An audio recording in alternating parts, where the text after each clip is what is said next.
یہ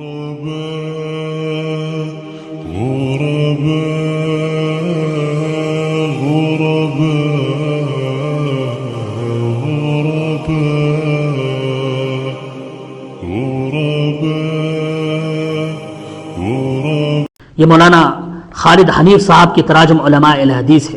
جس کا 29واں آل انڈیا اہل حدیث کانفرنس کے موقع پر دہلی میں اجرا ہوا تھا، جو مرکزی جمعیت اہل حدیث کا نشر کردہ ہے۔ انہوں نے کس طرح سے مولانا عبدالوہاب صاحب کی دینی خدمات، قربانیوں اور ان کے مشہور اساتذہ، مشہور شاگردوں کا ذکر کیا ہے،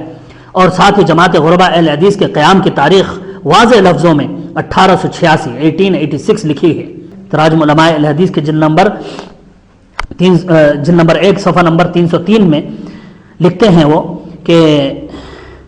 آپ بڑے دلیر اور جرأت مند عالم دین تھے، بلا کسی خوف کے دھڑلے سے کتاب و سنت کی تعلیم و تدریس اور دعوت و تبلیغ کی،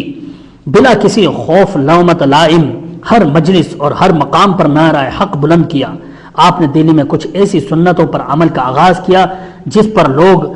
عمل نہیں کرتے تھے۔ پھر آگے انہوں نے آپ کی زندہ کردہ چند سنتیں گنائیں۔ مثلا آپ دیکھیں گے خالد حنیف صاحب تراجم علماء اہل حدیث صفحہ نمبر 306 میں، جو مرکزی جمعیت اہل حدیث کا نشر کردہ ہے، اس میں لکھتے ہیں کہ جماعت غرباء اہل حدیث کے بانی، مشہور عالم دین، واعظ اور اس محدث نے 7 اور 8 رجب المرجب 1351 ہجری پیر منگل کی درمیانی شب کو 11 بجے کے قریب مطابق 1932 اس دنیا فانی کو خیر آباد کہا۔ تمام مکتب فکر کے لوگوں نے آپ کے جنازے میں شرکت کی اور میاں نذیر حسین محدث دہلوی کے مشرقی جانب آپ دفن کیے گئے۔